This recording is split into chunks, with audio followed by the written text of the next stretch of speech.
हर हर महादेव। माता पार्वती की जय। सबसे पहले अपने गुरुदेव के चरणों में प्रणाम करती हूँ। माता गौरा के चरणों में प्रणाम करती हूँ। जितना भी देवी और देवताओं हैं उन लोगों को भी चरणों में प्रणाम करती हूँ। मेरा प्रणाम स्वीकार हो। सभी यूट्यूब फैमिली जो मेरा वीडियो देखते हैं सुनते हैं उन लोगों को भी चरणों में प्रणाम करती हूँ। मेरा प्रणाम स्वीकार हो। गुरु भाई बहन साहब, आज हम फिर से एक शिव चर्चा कथा लाए हैं। बहुत सुंदर है कथा, शुरू से अंत तक सुनिएगा। 2 बहन के है, बड़ी ये छोटी 2 बहन की कथा है। गुरु भाई बहन साहब कथा बहुत सुंदर है, जरूर शुरू से अंत तक सुनिएगा। आधा अधूरा कथा सुन के भगवान के अपन होता है गुरु भाई बहन साहब, इसलिए पूरा कथा सुनने की कोशिश करिएगा। और अगर भगवान गुरुदेव के सच्चा भक्त हैं तो कमेंट में हर हर महादेव जरूर लिखिएगा। तो चलिए हम कथा शुरू करने जा रहे हैं। 2 बहन थी। 2 बहन अपने पिताजी के घर में बहुत सुंदर, बहुत खुशी से रहती थी। दोनों बहन में का प्रेम भाव बहुत अच्छा रहता था। पर भगवान की लिखा हुआ कर्म कौन टाल सकता है? कौन किसका कर्म में कैसा लिखा है, जो अगला जन्म में क्या क्या हुआ रहता है वो अनुसार से कर्म देते हैं भगवान गुरु भाई बहन सब।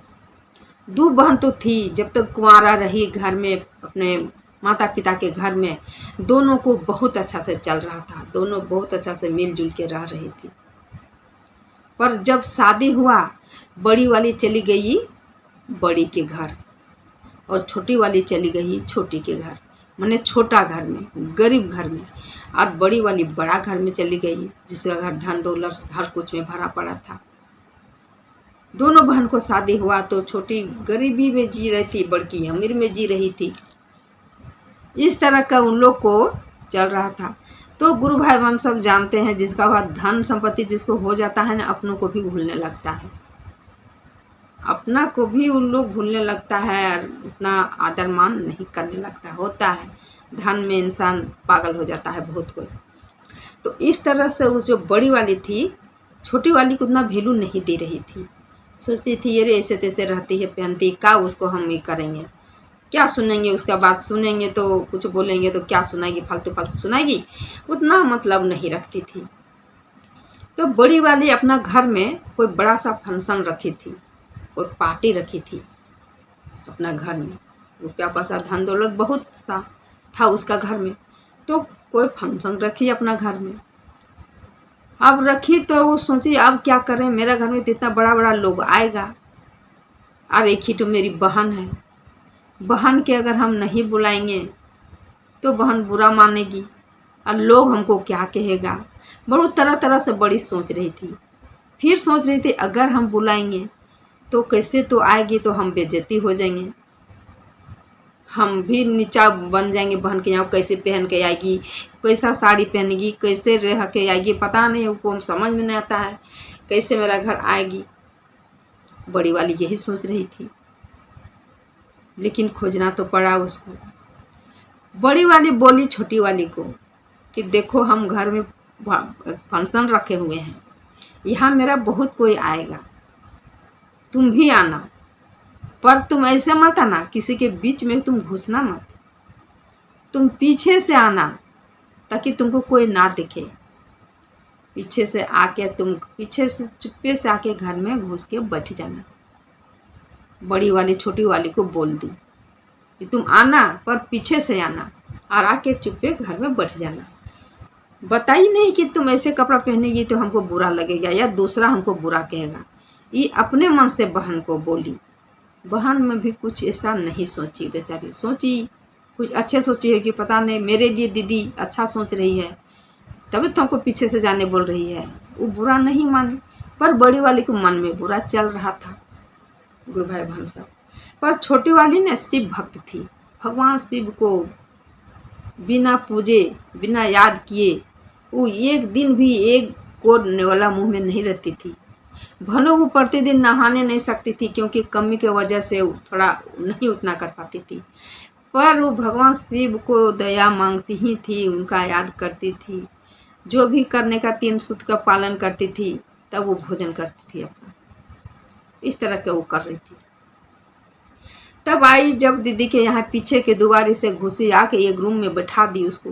एक रूम में बैठा के उसकी दीदी छोड़ दी और अपना अमीर के साथ वो खूब हंस खेल के अपना पार्टी मनाई, खिलाई पिलाई, खूब बढ़िया बढ़िया कपड़ा साड़ी पहन के सबसे मिली जुली, और बहन से एकदम मतलबे नहीं रखी कि मेरी बहन भी आई है, थोड़ा उसको भी इधर लाएंगे, थोड़ा सा घुमाएंगे, उसका भी मन ठीक लगेगा। नहीं, उसको लगा कि अगर इधर लाएंगे तो इसको सब देखेगा तो हम बेइज्जती हो जाएंगे, हम इंसल्टी हो जाएगा, मेरा इंसल्टी हो जाएगा। ना ना, वो ठीक है एक कोना में बैठा है, छोड़ दी उसको उधर ही बैठा के। वो बेचारी भूख प्यास उस घर से आई थी, उसको कोई एक थोड़ा सा एक गिलास पानी भी नहीं दिया, नहीं कुछ खाने के लिए दिया, कुछ नहीं। जैसे मुंह में आई है वो वैसे ही एक कोना में बैठा दी है उसको। और इस सब के लिए बड़ा बड़ा घर से आया, इस सब के लिए सब चाय नाश्ता सब कुछ हो रहा है। गुरु भाई बहन सब जब घर जाने के टाइम हो गया, सबको जब भोजन वोजन हो गया, सबको जब विदा दे दी, छोटी बहन को कुछ भी नहीं पूछी कि मेरी बहन आई है तो हम उसको थोड़ा सा भी पूछें खाने के लिए या गिलास पानी के लिए भी पूछें, ना नहीं पूछी। वो छोटी बहन भूख में तड़प रही थी और भगवान शिव को याद कर रही थी कि हम आए तो आए किस लिए, इतना हमको भूख लगा है, हमको दीदी यहाँ बैठा दी, बोली नहीं निकलने के लिए, अब निकल के हम जा भी नहीं सकते हैं, पता नहीं क्या करेंगे हम, बहुत सोच रही थी। जब सब चली गई तब वो अपना बहन के यहाँ गई है, कहती है कि जाएगी कि क्या करना है, अगर जाएगी तो तुम भी जाओ, सब चला गया है, अब तुम भी जाना चाहती है तो तुम भी चली जाओ। खाने के लिए गुरु भाई बहन सब नहीं पूछी वो कि बैठी इतना लेट तक खानों के लिए दे, नहीं। और घर जाने के लिए वो कहने लगी कि सब तो चला गया, अब तुम भी जाएगी तो जाओ।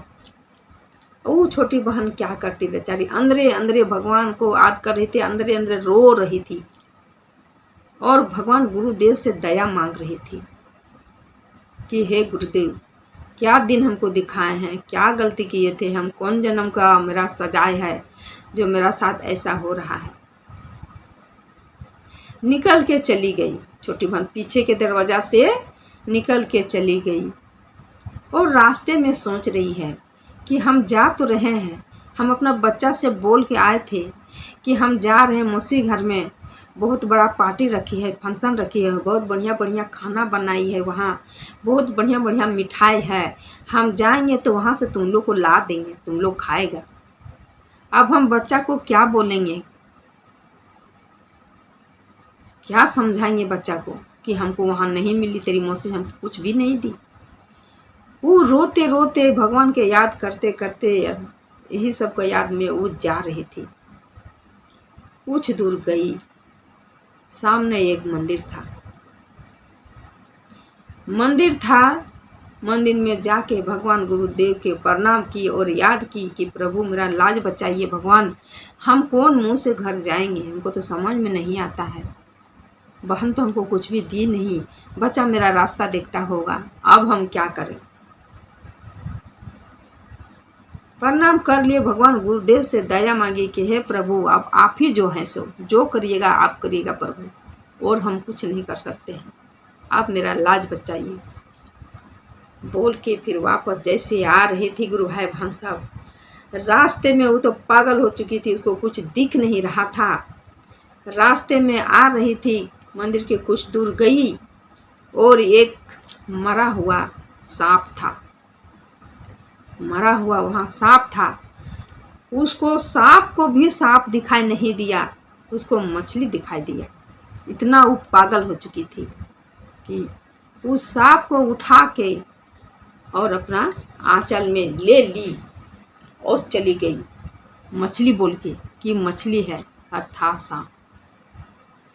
वो आंचल में लेके चली गई कि ले जाके इसी को सब्जी बना के और बच्चा को खिला देंगे, बच्चा मेरा खुश हो जाएगा। गुरु भाई बहन साहब जब वहाँ घर ले गई और खोलती है अपना आंचल, भगवान गुरुदेव से दया मांगती है कि हे प्रभु, हे गुरुदेव, जो भी मिला है आपको कृपा से भगवान, इसी में हमको लाज बचा दीजिए और इसी में मेरा बच्चा को, घर परिवार को खुश कर दीजिए प्रभु, खुश कर दीजिए, मेरा भी लाज बच जाएगा, मेरा दीदी को भी लाज बच जाएगा। हम किसी को सुना भी नहीं सकते हैं गुरुदेव, अपने ही घर का कहानी, अपने बहन का कैसे हम निंदा कर सकते हैं? हमसे नहीं होगा अच्छा। जो करिएगा आप ही करिएगा भगवान, मेरा लाज बचाइए। और जो भी अपना आंचल में ली थी वो निकाली गुरु भाई बहन सब। उनका एक से एक रंग बिरंग के वो सांप था और वो मछली नज़र में उठाई कि हम सब्जी बना के खिलाएंगे। और जब यहाँ आंचल से निकालती है कि हम निकालेंगे सब्जी बना के बच्चा को खिलाएंगे, तो वो भी मछली भी नहीं रहा। वो सांप देखिए एक से एक मिठाई और सोना चांदी अन्न धन सब कुछ उसको भर गया। वहाँ हीरा मोती सब कुछ हो गया। 56 भोग निकल गया बाल बच्चा खिलाने के लिए। अब जो वो थी शिष्या बहन, वो भगवान गुरुदेव से पूरा रोने लगी और बोली, हे प्रभु, शुक्रिया करने लगी, भगवान शुक्रिया भगवान, आप हमको लाज बचा दिए प्रभु, बहुत बहुत धन्यवाद आपको। आप इसी तरह से दया करते रहिएगा भगवान। हम किसी को हमको निंदा हमको अच्छा नहीं लगता है, हम किसी को निंदा नहीं करते हैं। जो भी मेरा कर्म कपाल में लिखा है वही हो रहा है, पर मुझ पर दया करिए, मेरा बच्चा पर दया करिए।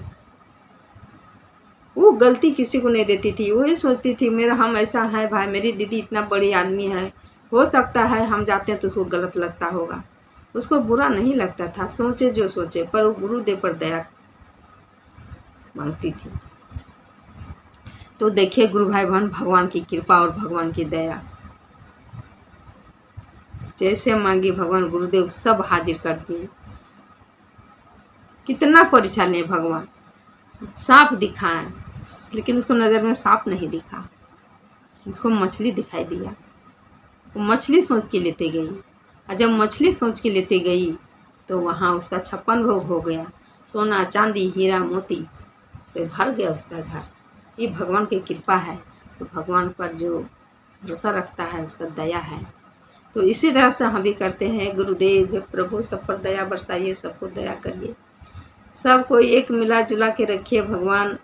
अमीर गरीब भी किसी के मन में मत रखिए कि वो अमीर है वो गरीब है। हम कहते हैं कि जितना दोस्ती आप गरीब से रखिएगा वो अच्छा है।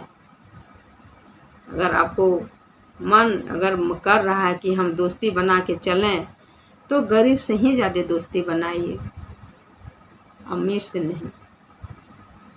अमीर देख के तो आपको भागेगा, आपको देख के अमीर भागेगा। इसीलिए अपना से आप जैसे हैं आप उसे नीचे को ही दोस्त बना के रखिए, वही दोस्त आपका अच्छा दोस्त रहेगा। तो चलिए, उम्मीद करते हैं कि ये वाला कहानी आप लोगों को सुन के अच्छा लगा होगा। अगर अच्छा लगा होगा तो लाइक और शेयर जरूर करिएगा। कमेंट बॉक्स में हर हर महादेव जरूर लिखिएगा। तो सब मिलके बोलिए हर हर महादेव, माता पार्वती की जय।